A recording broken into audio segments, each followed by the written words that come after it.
Hey everyone, welcome back to the next cello tutorial video. Today I want to talk about sound production on the cello specifically, but as usual I'm hoping these little tutorials are insightful whether you're a cellist or another instrumentalist or just a listener, someone who enjoys music. Maybe it gives you some insight as to what kind of things musicians focus on and work on to produce the music that we do. So sound production, it probably goes without saying, sound production is super important to playing our instruments, and it's really at the core of what we do. So in lessons and in rehearsals, we often talk about sound and sound production, and what kind of sound are we making? What kind of sound do we want to make? How do we make the best sound? These kind of questions. Okay, so for sound production, I want to start really simple. And if this is stuff you already know as a cellist, maybe this is helpful in your teaching as you teach your students about sound production. But let's just start with pitching an open string. Doesn't matter what open string. I'm gonna pitch my open G string.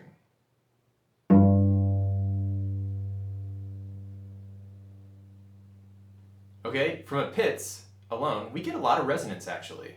That's the nature and beauty of our acoustic instruments. They're designed to project sound really well. So just pitch an open string, and first just listen to how long the string rings. I'm going to be able to hear a lot longer than you will on the recording, but if you have an instrument, pull up your open string and listen for how long the string rings.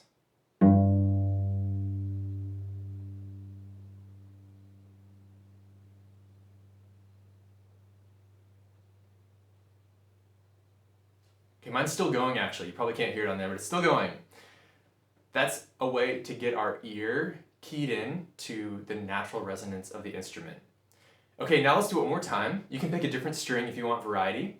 And now in addition to listening to how long the string rings or resonates, see if you can hear higher or lower pitches resonating with that string. If you know about harmonics, that's what we're hearing. We're hearing all those harmonics are actually ringing all at the same time, even though they may be very faint. So let's pick a different open string and see if we can hear any softer resonating pitches, harmonics.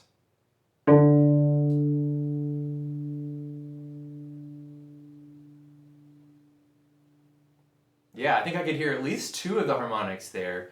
One of them might have been a harmonic actually resonating on my A string, because harmonic frequencies will activate each other like that.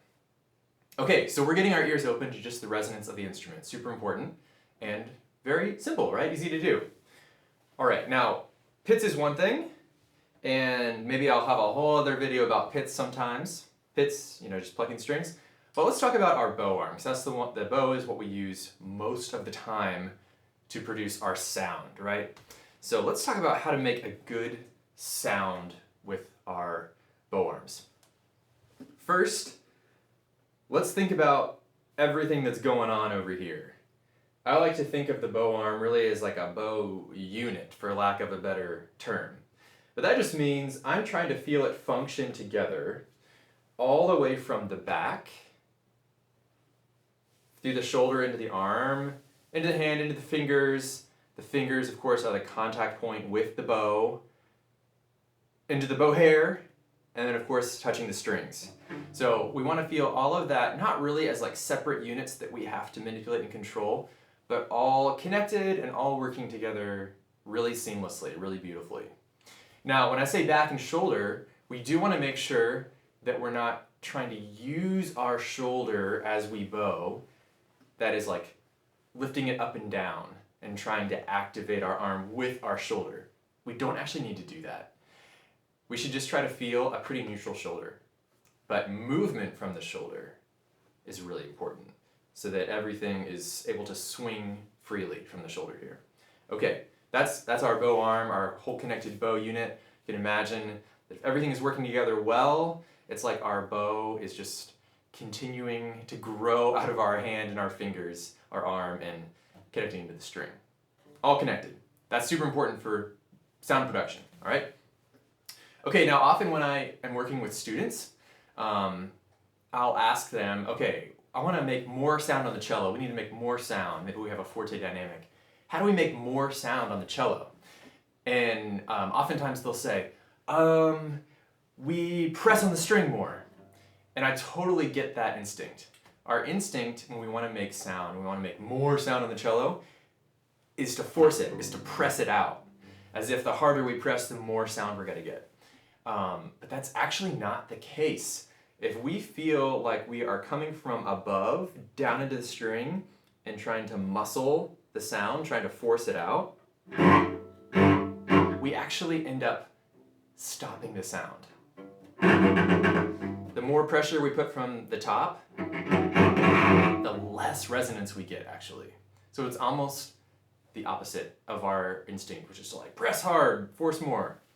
So I don't even like to use the term pressure when I'm talking about the bow or when I'm talking about sound production. I don't like the word pressure because it implies that we're pressing, that we're forcing the sound. We don't want to do that. Instead, we want to release the sound. Remember when we plucked our open string? That's a very easy and simple way just to release the sound. We didn't have to force anything, right? We just pluck it and the sound goes. We want that same basic sound production with our bows. We want to just be able to release the sound with our bow instead of forcing it or pressing it out. Okay? So I like the word release and I like the word scoop. I like to scoop the sound, and I stole this from one of my teachers. Okay? So this is my silly example that I probably got from someone else as well. But imagine you have like a big old industrial sized bin of ice cream to your right. And imagine that we have strapped an ice cream scoop to our elbow. Okay? If you're working with kids, ask them what flavor they want the ice cream to be. Imagine that as we scoop a down bow or an up bow on the cello, our elbow is scooping ice cream over here.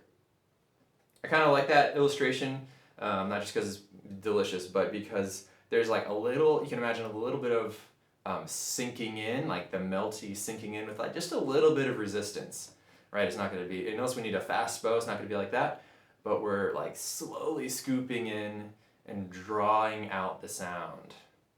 This is a very exaggerated shape, but it's this big scoopy U shape. That's what we're going after with our bow and our sound production with our bow. Okay, big scoopy U shapes. So if you have your cello, try this. Just big scoopy U shapes over here, super exaggerated, and try to feel that your elbow is heavy.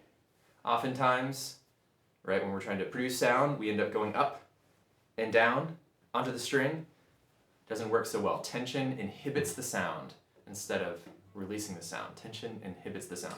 We don't want that. We don't want to inhibit our sound. So scooping the sound this way, our elbows are heavy and scooping. This is a great warm-up, by the way, just for your bow arm, even before you touch the cello with the bow. Just getting a sense of that whole bow unit as well, that it's all connected. All right. Now, let's put our bow on the string and just feel the weight of our arm. Give it a couple little bounces like that. Make sure that your shoulder isn't too high, trying to muscle the sound at all. Make sure it's neutral. Make sure it's also not weirdly low. If you're like, oh, I have to be really relaxed and really heavy with the arm, sometimes we might go too far and get unbalanced with our shoulders. So just check the balance of your shoulders, that they're nice and balanced, they're even, that they're neutral. But feel that your upper arm and your elbow especially can hang and be loose and be heavy. You can almost imagine like a dead arm sensation, right? The human arm is naturally pretty heavy. We're usually just suspending it and holding it with our muscles. But if we're able to release it, we can use all of that natural weight to our advantage to release a really good sound. All right, so here's my second exercise. First exercise is just do big scoopy ice cream scoops in the air. Second exercise, we're just gonna do big down bow circles. Choose your favorite string. I'm gonna start on G string again. And we're just going to do a big down bow circle where we release, let go of all your arm weight, pull through the bow, do a big exaggerated circle, don't hit the ceiling, and do it again. So it'll be like this. Big circle, come through, release. Big circle, come through, release. Not too slow.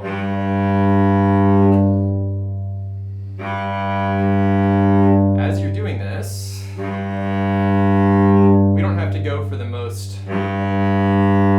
clean and refined sound. Let's see how much resonance you can get going.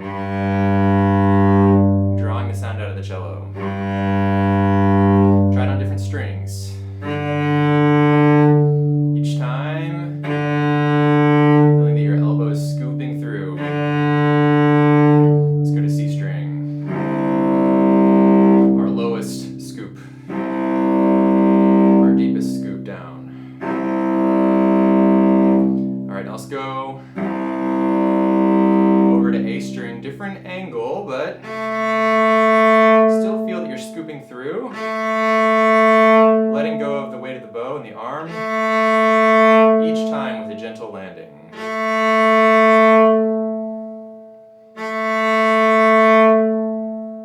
During the circle in the air gives us a chance to listen to that ring, again, that resonance of our cello.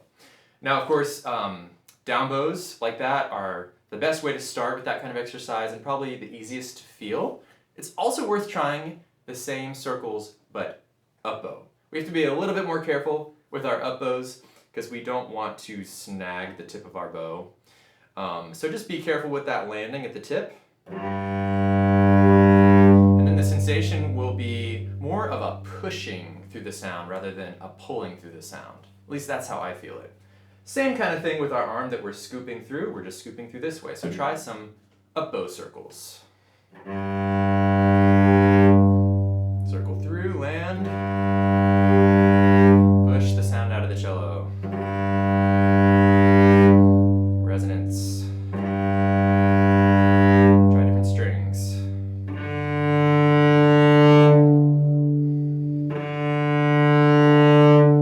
Okay, you get the idea. So up bow circles and down bow circles. Again, a great warm-up to get a sense of releasing the sound and to kind of wake up the sound of your cello, get the resonance going.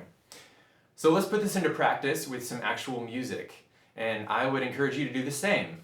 Go to the piece, your solo piece that you're working on, or a quartet piece, or an orchestra piece, whatever you're working on right now.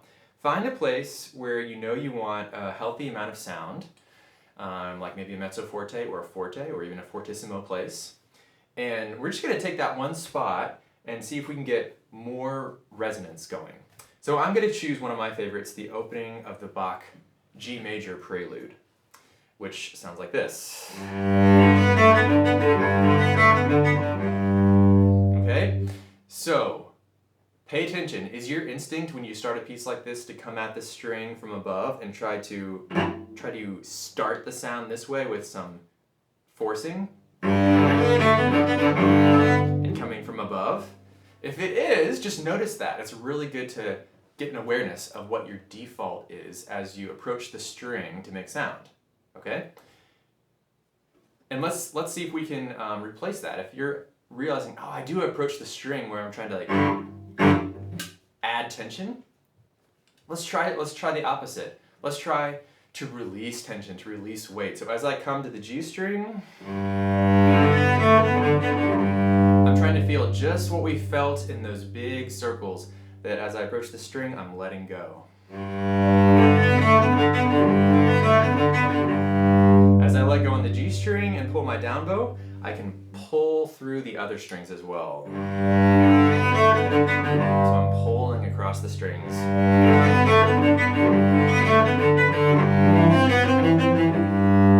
I chose this example because it starts with these nice open strings, right? And even for a couple bars, we have open strings on the bottom. It gives you a repeated chance to feel that you're sinking into the string and letting go of your arm weight. Let's take one more example. Let's take a concerto. Okay, so the beginning of Haydn's C major cello concerto has a big C major chord. It's the cello's big entrance after the orchestra has been playing for a bit. So we want to have full sound And again, our instinct might be to try to force it from the top or with some muscle. Let's try the opposite. Let's try just to like sink into that bottom C and G string.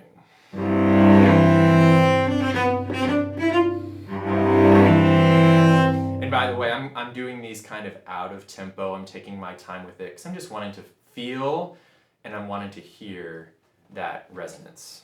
So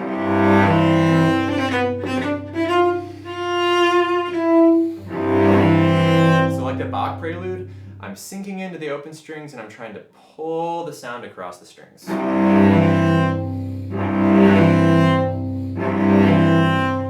if you feel like you're not quite getting there, you're not quite getting the resonance or release you want, try exaggerating it.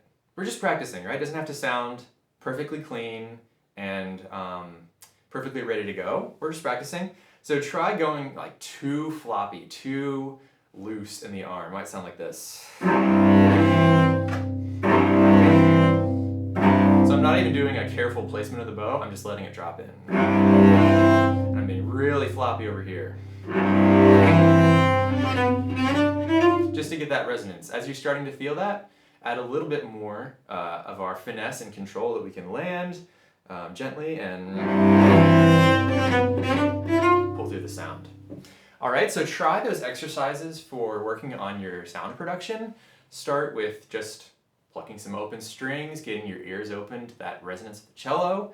Then try some big exaggerated arm scoops in the air, elbow scoops, right? Try some big down bow circles on open strings and up bow circles on open strings, releasing the weight, releasing the sound.